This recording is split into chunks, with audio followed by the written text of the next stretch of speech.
He's one of the most influential thinkers and educators in the world, and has shown himself to have the unique ability to synthesize and communicate both the perils and the promise of how we are educated and what it means to every single one of us. Live from Liverpool, Sir Ken Robinson.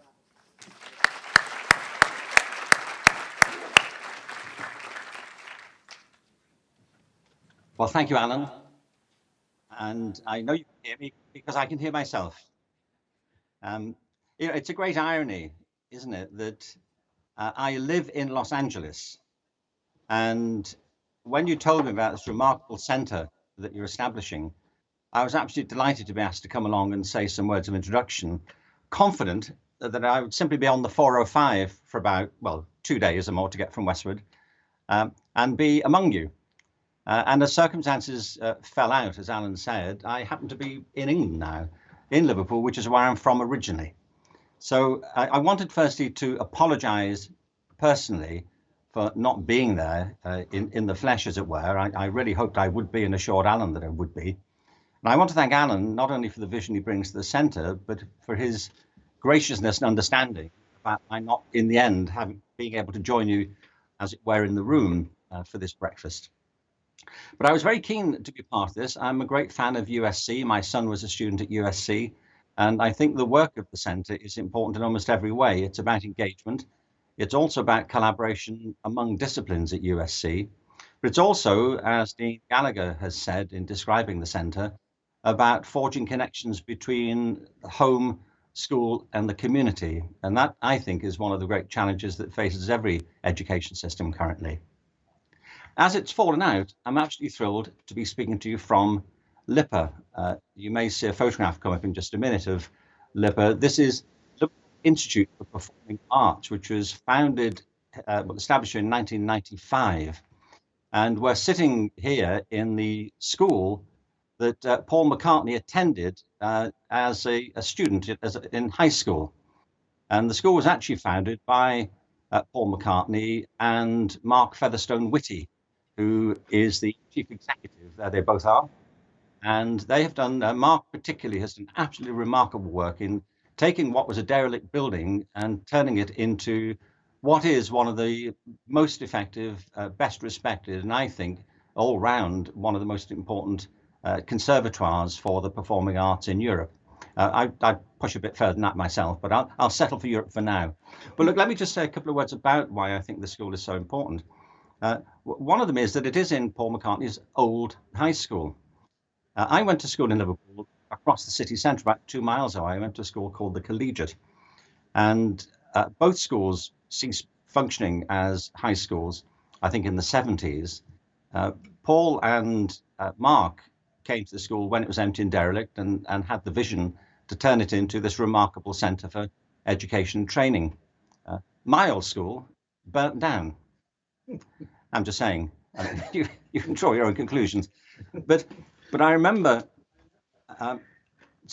talking here, I interviewed Paul McCartney for a book I wrote called The Element, and I asked him if he had enjoyed music at school. And he said he hadn't. And I said, did your music teacher think you had any talent in music? And he said, no, he didn't. Well, he does, doesn't he? And one of the other people on the same music program, 2 years younger than him, was George Harrison, the lead guitarist of the Beatles. And apparently his music teacher didn't think that George had any musical talent either. So I said, well, look, would this be a reasonable observation that there was this one music teacher in Liverpool in the late 1950s who had half the Beatles in his class, and he missed it? And he said, well, that's right. Well, it's a bit of an oversight, isn't it, frankly? And the reason I mention this is because I think the key to engagement in education is to take a more generous, compassionate, and expansive view of human talent and human interest in the world around us. That there are problems inherent in our current education systems, which themselves are responsible for creating the disengagement that we're now concerned about. It's the system that creates the problem. It's not the students. And so we shouldn't be trying to fix students. We should be trying to fix the system. human resources, I mean, it's a slightly odd phrase, I think, but it serves the purpose here. As I see it, are like the world's natural resources in several respects. One is that they are very diverse. The second is that they're often hidden from view. You have to search for them and dig them up often. They're not just lying around on the surface, visible to anybody. And thirdly, even if you discover them, you have to refine them and develop them and turn them into something. That should be the business of education, but too often it isn't. And I want to say why that is. But I do think the work of the centre or that the conception of the centre is very well positioned to tackle these issues. And Alan and Dean Gallagher, I'm sure, will be the first to recognise that there are many others in the field now who are trying to address these issues of engagement and of equity, which is the second great founding principle of EDGE, and that there's a network here that they can both work with and I hope give leadership to and help to galvanise. But look, what's the problem?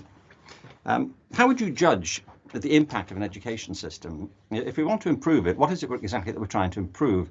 What are the outcomes that we think are proper to an education system? Well, there would be some easy ones to spot. One is you would hope that students in the system would enjoy being in it, wouldn't you? You'd hope that they'd be excited about learning. You hope that they would turn up for the day enthusiastic and wanting to learn and leave at the end of the day looking forward to the next one. So it's worth asking whether that happens often enough. The second is you would expect it to be a very, very high rate of success from the system, a high rate of graduation. Well, again, that would be a harsh test for many schools in the US. And I say this, as I say, as a resident of the United States.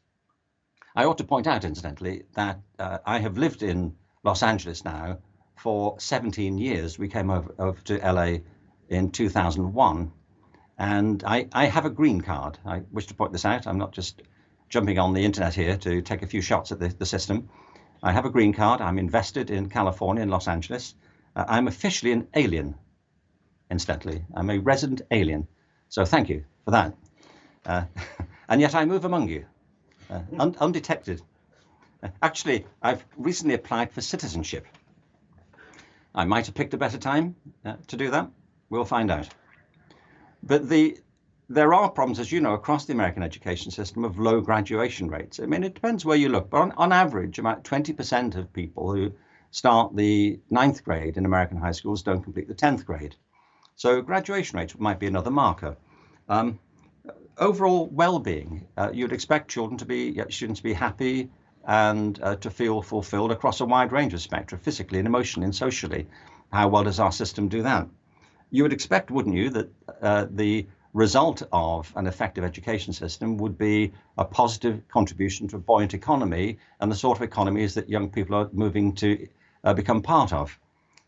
You would expect, wouldn't you, that education would contribute to cultural understanding and cultural vitality in our communities. And you'd expect also that education would contribute to positive engagement in our social institutions, in our voting patterns, in the coherence and cogency of our political systems. Well, I think we would question whether our current systems are doing that very effectively. You know, Alan earlier mentioned John Dewey, and John Dewey once said that every generation has to rediscover democracy. I think that's true, and you only have to look at the most recent elections, not just in America, but on this side of the Atlantic, to recognize that many young people are simply not interested in these democratic processes in the way that we thought they might be. So there are some markers for why would we consider an education system to be successful. I don't think on most of those we could claim that many public systems of education around the world, not just in America, by the way, but in Europe as well, we could claim to be as successful as we would like them to be. In fact, on the contrary, here's the problem.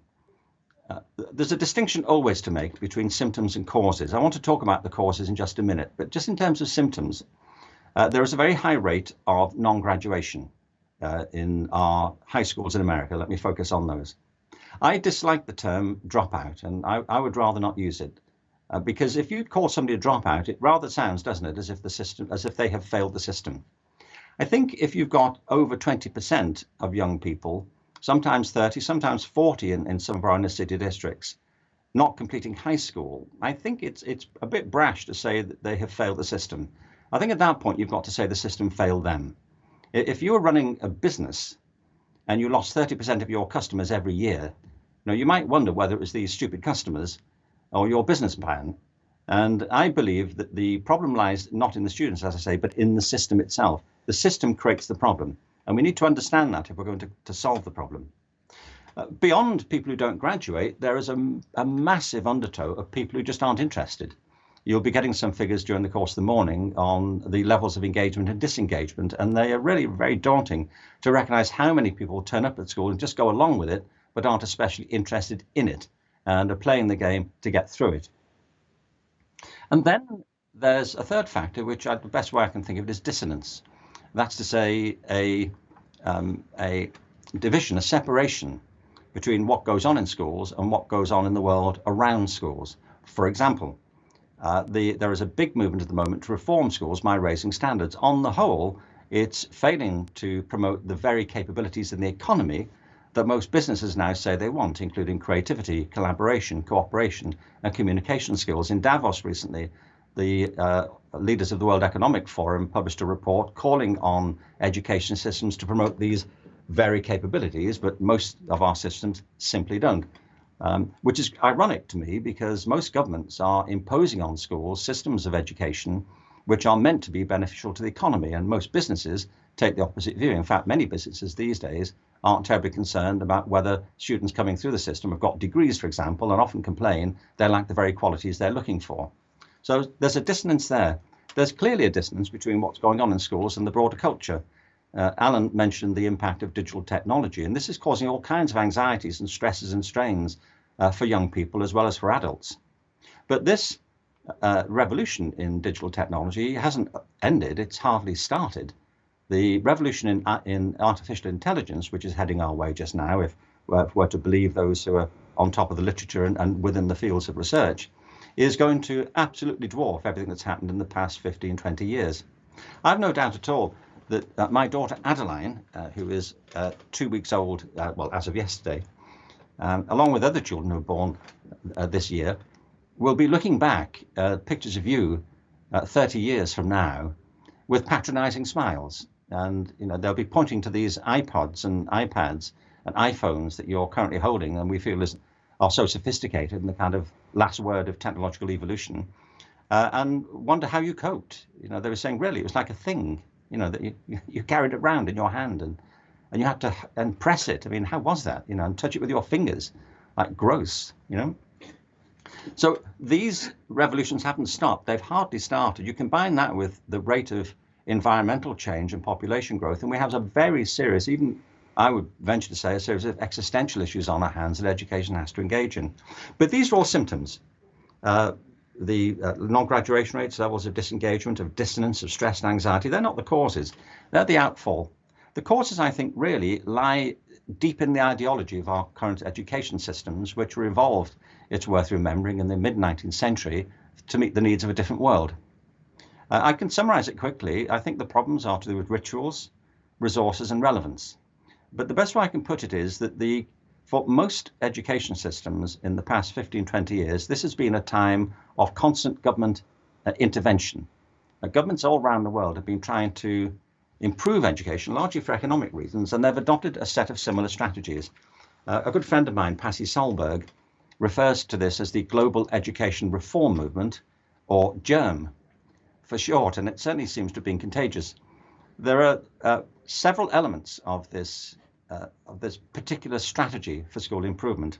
They've all proved to be catastrophic, but it's worth mentioning them. The first is the systems of reform are based on the imposition of ideas of conformity. I don't mean conformity in the sense of people behaving well and looking after each other and living orderly lives. I mean that they're based on a stereotype of human intelligence, and I think the provost would agree with this, that there is very much more to human intelligence and to the expansive capabilities of the human mind than those specific abilities that are required to do academic work or to get academic degrees. And yet we have education systems predicated on a very narrow conception of intelligence. And the consequence of this narrow view of ability is we generate a very large conception of inability or disability. If we expand our conception of ability in the first place, a lot of the problems the system causes tend to dissipate. The real signature of human life is not conformity. I mean, in terms of our capabilities, it's diversity. It's the exact opposite. And I think if we're to be serious about engagement, we have to understand and promote and implement conceptions of diversity, not just in culture, but of capability, of outlook, of disposition, and of temperament. The second is that our systems are based on the idea of compliance. You know, when No Child Left Behind became law, the government, with all its good intentions, it was a cross-party piece of legislation, concluded the best way to raise standards in schools was to standardize everything and to introduce a regular and what proved to be a ubiquitous process of testing. What they didn't do was provide a system. They opened that to the market, and this has proved to be a multi-billion-dollar business. It's been an absolute bonanza for the publishing companies and the testing companies, and it's been a great success for them, but a catastrophe for education on the whole. And I say this because of these disastrous figures we see for engagement, for non-graduation, and for dissonance. These systems around the world are failing in the very terms in which they were conceived. For example, in America, the great hope was that more and more testing would lead to an improvement in international league tables in mathematics, science, and languages. It's actually had no such effect. It's been a multi-billion-dollar failed experiment. And I agree with the provost. Innovation depends on failure, but you have to recognize when a failure has become a disaster. And the third is that our systems are based on linearity. This is a fiction in human life, as you know. I can't see you now, but you can see each other. Can I ask you to put your hands up if you are doing now with your life exactly what you thought you'd be doing when you were 15? Not so many, is it? Now, I mean, you may be working in a field you had in mind. You may have thought, well, I want to be a neuroscientist. I do want to be an educator. I do want to be a business leader. But most people don't have that conception when they're young. And even if they do, the lives you go on to lead are entirely and inherently unpredictable. And the reason is you create your life as you live it. Human life is a constant process of improvisation. It's a kind of conversation between whether or not you discover your inner talents and the opportunities around you, and whether you take them or you move away from them. But the consequence is that every human life is different, unique, and unrepeatable. My daughter Adeline is like me. It's like her mum and her father. It's like other members of our family, like my wife. But she's not a clone of any of us, any more than you're a clone of your parents. Every human life charts a distinct course. And the course you chart has everything to do with whether or not you discover what's within you as well as what's around you. It's an organic process, not a linear one. And yet our education systems are predicated on linear conceptions of supply and demand. Now, the reason I'm saying all this is that the consequence of it is that we create disengagement. And we're not going to solve the problems of engagement if we double down on the current system and work from the assumption it's the children that we have to fix. What we have to do is create the conditions under which they would want to learn. And this is what I just want to come to. One of the themes that Alan properly talks about is the need to get back to basics. The basics are not a set of subjects, and he, I know, takes this view as well.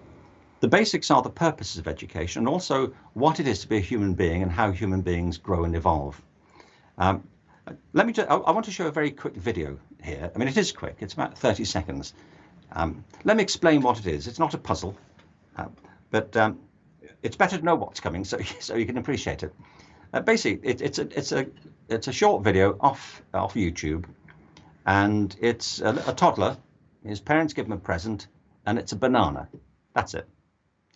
Just check his reaction to this banana. Matt, can you play the video?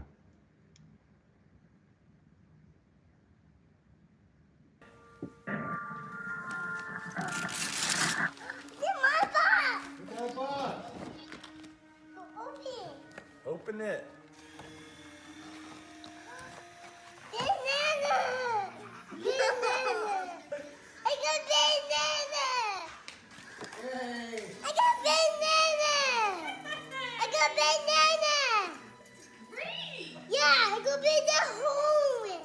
You're gonna bring it home? What do you say? Thank you. I got the banana.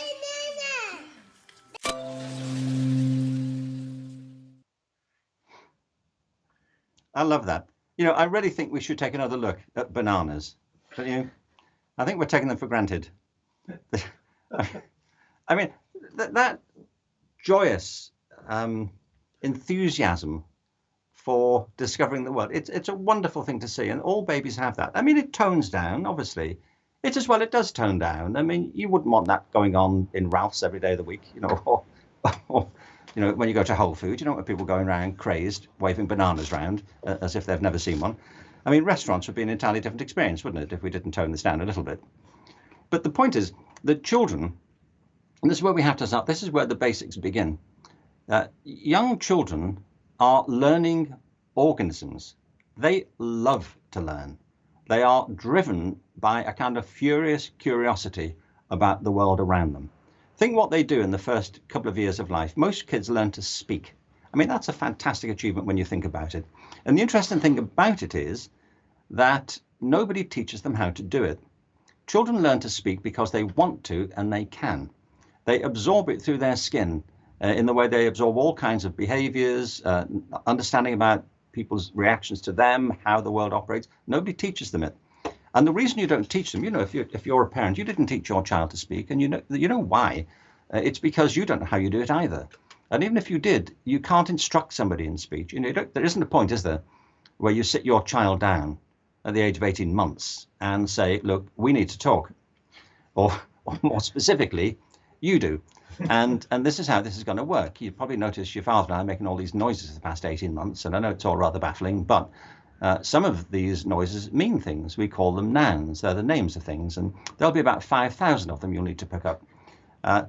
Some of these noises we make are not the names of things. They're the names of things we do with things. We call them verbs, and there'll be about another 4,000 of those. And by the way, if you alter the tone of your voice at the end of the word, you can indicate whether you have done something or whether you're about to do something.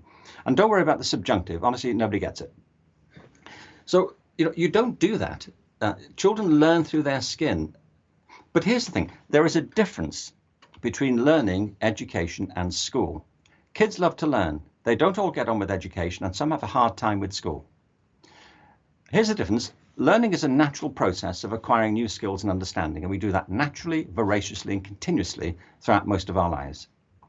Education is a more intentional process of learning, and the reason we have education systems is because there are things we believe as a culture that it's important that children learn that aren't left to chance. That's why we have a curriculum. There are some things that we believe are important to learn which are too difficult, in our view, for people to learn on their own. For calculus, for example, it's very unlikely, even with the best discovery methods, that most kids would stumble across calculus on their own, given that only 2 human beings in the history of humanity ever did. So there are some things that we feel it's important to teach people to save a bit of time, or because they're too complex. But the thing is that, which is why we have pedagogy and teaching. And some things in education are hard to come by, and some things are difficult to learn, and so some people do have difficulty with that. But they also have difficulty with the way we do education, with the compliance, the conformity, and the linearity, which actually inhibits the natural process of teaching and learning, which impel children if they're left to their own devices. A school, properly conceived, is a community of learners. I think that's the best way to think of it. It's a community of learners. And I'm all for schools. I have no arguments for the dissolution of schools. But we do have to reimagine what a school is. The reason schools matter is because most of what we learn from each other. Even people who live alone absorb the culture around them. You don't learn to speak the Spanish spontaneously if you happen to live in some remote part of Norway. You learn from the culture. And all of us are heir to the vast complexities and great treasures of human culture and history. So a school is a place where people come together to learn. The problem is we've come to do schools in a particular way, and we've come to conceive of education systems in particular ways as well. So the task is to reimagine school. So on what basis would we do it? Let me just conclude with this. There are, I think, 3 big purposes that we have to consider, or 3 main principles to consider when we come to look at issues of engagement. The first is we have to personalize education. Now, it seems odd to have to say that, but the fact is every human being is different. They have unique capacities, they have unique dispositions and unique temperaments. I wrote about this a while ago in a book called The Element. Education is not an impersonal process. It's about the growth and development of living human beings and individuals. Over the course of their lives, babies from birth, and in fact some good way beyond that, go through the most remarkable metamorphosis. They develop cognitively, in their understanding, they develop emotionally, they develop socially, they develop physically, they develop spiritually. How they develop and whether they develop has everything to do with their nature, how they are born, who they are born as, their inherent capabilities and dispositions. It has an equal amount to do with the opportunities and circumstances in which they grow and develop. That's why I'm saying a lot of human capabilities are hidden beneath the surface. We have to discover them and we have to refine them. That's the proper job of not just education, but education in concert with the home and the community, which is why Dean Gallagher's point about that triad is so important. So it has to be personalised. That has implications for the curriculum and it has implications for teaching and learning. It has to be customised, secondly, to circumstances that children are actually living in. There's no good reason why an education system, a school in one part of LA Unified School District, should be exactly the same sort of place, even aspirationally, as a school in the southern tip of Florida. People are living different lives in different circumstances with different challenges. Yes, there are things we need to learn in common, but we also need to customize it to the circumstances and particular challenges of our culture. How do we do that? We do it by investing in the one thing that governments have failed to invest in America. There are three big bits to education. There's the curriculum, there's pedagogy and assessment. Governments have placed a mistaken bet on the idea that we can improve education by standardizing the curriculum and by investing in assessment. The only thing that has ever made a difference in improving engagement, in therefore raising standards, in deepening the pleasure, enjoyment and achievement of young people in education, the only thing that ever works is teaching. Every school system in the world that is successful has invested in its teachers. It's true here in LIPA. This institution couldn't work without the quality of the teachers who work here, working in concert with the students, not being didactic towards them, but engaging with them. Engagement is a relationship, and the crucial relationship is between the discipline, the teacher, and the student. You know, teaching is not properly conceived a one-way traffic. I did an event a few years ago with the Dalai Lama. I just think you should know this. And this is who you're dealing with. And I remember the Dalai Lama was asked a question, and he paused for a long time, and he said, "I don't know. What do you think?" It was a beautiful way to put it, because it illustrates that teaching is a conversation, not a monologue. Our students have much to teach us, and we have much to learn from them, as well as vice versa.